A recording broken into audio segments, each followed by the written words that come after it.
Inaresto po ang golf superstar na si Tiger Woods sa Florida sa Amerika at sinampahan ng reklamong driving under the influence.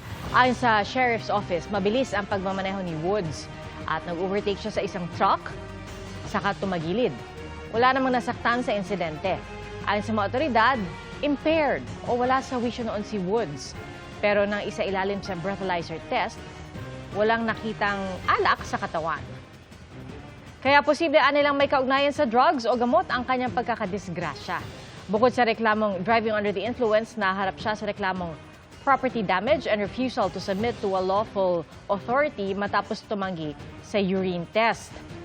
Nakulong si Woods pero pinakawalan din kalaunan matapos makapagpiyansa. Noong 2017, naharap sa DUI charges si Woods at kalaunay umaming guilty sa reckless driving. Labis ang pasasalamat ng mga residente ng Pag-asa Island dahil magkakaroon na ng Catholic Church sa isla. Sinimulan na ang groundbreaking ceremony sa simbahang itatayo malapit sa mas pinahaba at pinalawak na runway. Nakatutok si Rafi Tima. Mahigit isang dekada na mula nang huling tumapak dito sa Pag-asa Island sa munisipalidad ng Kalayaan, si retired Associate Justice Antonio Carpio. Nanibago ang dating hukom sa itsura ng isla na kanilang dinalaw noon bilang paghahanda sa kasong nooy isasampa pa lang ng Pilipinas laban sa 9-dash line ng China. Ang daming bago dito.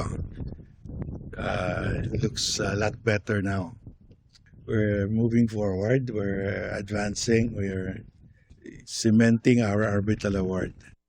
Tiniyak daw ni Justice Carpio na makasama dito para sa groundbreaking ng kauna-unahang simbahang Katoliko sa Pag-asa. Sa pamamagitan ng Palawan Council for Sustainable Development o PCSD, nabigyan ng espasyo ang simbahan malapit sa pinahaba at pinalawak na runway ng isla.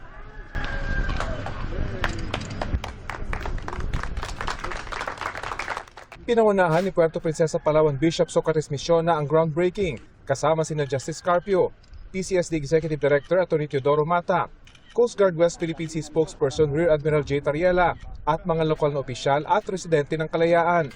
Sa kanyang humili sa misa bago ang groundbreaking, inilahad ng obispo ang naranasan ni Jesus nang ipagkanulo siya ng kapwa Hudyo bago ipako sa krus. Sana raw, hindi ganito ang mangyari sa Pag-asa. Nakakalungkot kung kapwa Pilipino ang magsabing, ay, hindi sa akin yan. No? Para bagang mahihina yung ating claim na atin ito. So, may this church be a symbol of unity for us. Bukod sa isa sa mga nagpursige na agad maipatayo ang simbahan sa Pag-asa, payag din daw ang Philippine Coast Guard na ipadala ang kanilang chaplain dito habang inaayos pa ng simbahang Katolika kung paano patatakbuhin ang simbahan. Admiral Gavan recognizes na dapat may simbahang Katoliko dito sa Pag-asa. No? And in the absence of Roman Catholic Church, meron naman tayong Coast Guard chaplain na makakapag-lead muna ng mga masses dito.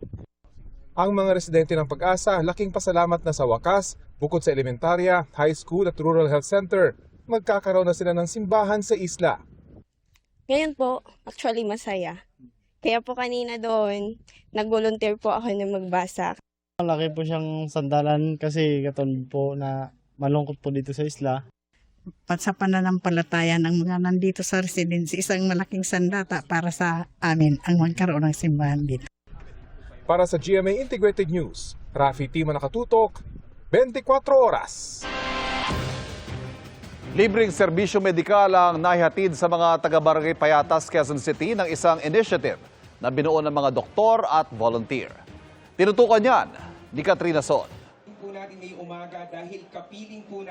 Mahaba ang pila ng mga residente ng Barangay Payatas, Quezon City na nais makatanggap ng libreng konsultasyon at gamutan sa umiikot na Hospital on Wheels. Mayroon nag-offer sa akin na kung gusto ko daw magpa-opera, parang yung ko, sige, kasi libre naman kako. Mahihirap po talaga kami.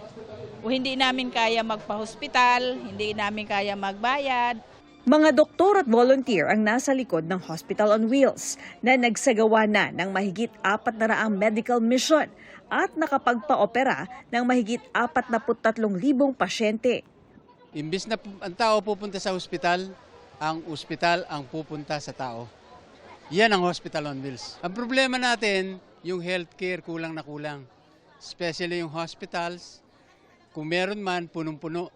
At saka kulang din sa specialists, kulang sa mga nurses at mga healthcare workers. Bukod sa medical services, nagtuturo rin sila ng basic life support training. At may mga aktibidad din para sa komunidad tulad ng chess, music at arts. Para sa GMA Integrated News, Katrina Son, nakatutok 24 oras. Magkaiba po ang inaasahang paggalaw sa presyo ng mga produktong petrolyo sa susunod na linggo. Sa taya ng Uni-Oil, posible ang pagtaas sa presyo ng diesel habang walang paggalaw o di kaya may kaunting bawas sa presyo ng gasolina. Kahapon, ayon sa isang oil industry source, batay po sa 4-day average, posibleng 5 hanggang 8 pisong taas presyo sa kada litro ng diesel. At sabi rin ng isang oil industry source, piso hanggang 2 piso ang posibleng bawas sa kada litro ng gasolina. Ang Department of Energy nakipagpulong kay Chinese Ambassador Jin Quan para patatagin pa ang pakikipag-ugnayan sa China na may malaking ginagampanan sa pandaigdigang energy supply chain.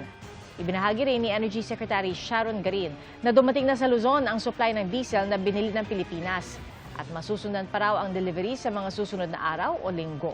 Sinubukan pa po namin makuha ang payag ng Philippine National Oil Company kaugnay nito. Patuloy pang tinutuntun ang motoristang hulikam sa Quezon City na nandugas sa pagpapagas dahil humarurot ng hindi nagbabayad. Nakatutok si John Consulta. Madaling araw ng linggo, nagpa-full tank ng diesel sa isang gasolinahan sa EDSA, Quezon City, ang multi-purpose vehicle na ito. Pero bigla na lang umalis ng di nagbabayad ang driver. Bigo siyang mahabol ng pump attendant. Sa backtracking ng mga tauhan ng QCPD, natunton nila ang CCTV na nakunan ang puting sasakyan sa Manila dakong hating gabi bago ito nagpagas at tumakas. Last natin na nakita itong subject vehicle ay nasa Manila area, nasa UN Avenue. Opo, at ang forward tracking natin ay nandito na po sa Commonwealth. Ayon sa QCPD, may pagkakataon pa ang suspect na sumuko na lang at magpaliwanag sa kanyang ginawa bago pa tuluyang lumaki ang asuntong kinakaharap. Pero sakali magmatigas at magpatuloy sa pagkatago. Habang mahaba po yung pag-iimbestiga din natin, ay lumalapit naman tayo na ma-identify siya. Bakit kamo? Well-coordinated po tayo sa ating LTO, sa MMDA, at meron po tayong NCAP. At nakipag-coordinate na rin po tayo sa NLEX at SLEX. Ayon sa QCPD, nag-ambag ang mga tauhan ng Daloma Police Station 1 para tulungan ang gasboy na bayaran ang 5,196 pesos na pinagasolina ng tumakas sa suspect. Para sa GMA Integrated News, John Consulta, nakatutok 24 oras. Mga kapuso, wala namang sama ng panahon ngayon sa loob o labas ng Philippine Area of Responsibility ayon sa Pag-asa. Pero nakaapekto ngayon sa bansa ang easterlies o ang mainit na hangin galing sa Pasipiko. Magdadala yan ng maulap na panahon na may karat-karat na ulan at thunderstorms sa Metro Manila at nalalabing bahagi ng bansa. Sa rainfall forecast naman ng Metro Weather, posible ang light to moderate rain sa Benguet at ilang bahagi ng Central Luzon bukas. Posible naman ang karat-karat na ulan sa Visayas at Mindanao. Mababa naman ang tsansa ng ulan sa Metro Manila pero hindi inaalis ang posibilidad ng thunderstorms.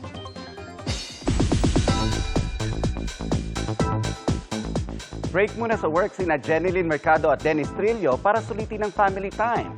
Di rin nila pinalampas ang pagkakaroon ng fun activities para sa mga kabataang nasa autism spectrum, kasama ang anak nilang si Alex Jai. Makichika tayo kay Athena Imperial. Matapos maging busy sa GMA Prime series na Sanggang Dikit for Real, sinusulit ni Jeneline Mercado at Dennis Trillo ang quality time with their family. Madalas kami doon sa Tanay. Maraming family time, mas maraming oras para sa mga bata. Masaya sila na nakikita kami tuwing gigising. Kanina, naghanda ng pagdiriwang ang Jen din, hindi lang para sa panganay ni Jen na si Alex Jazz, kundi pati sa mga tulad niyang nasa autism spectrum. Masaya kami na mabigyang saya yung mga taong nandito, makatulong sa kanila, mabigyan ng awareness yung mga taong syempre hindi pa talaga familiar sa kanila yung autism. Pinakamahalaga yung huwag kayong mawawalan ng pag-asa, huwag kayong susuko, huwag kayong bibitiw dahil kailangan ng bawat isa yung mga suporta ng mga magulang. Importante na magkaroon sila ng support group. Malaking bagay yun para sa mga parents. Nakisaya rin sa pagdiriwang si Secrets of Hotel 88 star Mika Salamanca at ibinahagi ang librong iniakda niya. Sabi ko nga dati, di ba, kahit na anong age, kahit na anong gender, kahit na anong estado mo ng buhay o kahit sino ka, yung libro na to, makakahanap ka ng resonation sa kanya talaga. Athena Imperial updated sa Showbiz Happenings. And that's my chika this Saturday night. Ako po si Nelson Canlas. Pia, Ivan.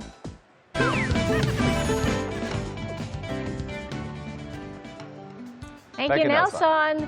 Mga kapuso, panahon na po ng graduation at mga moving up ceremony sa mga paaralan. Kaya medals are waiting at waving sa mga young achiever. Di ba, partner? Oo naman. Ito, totoo yan.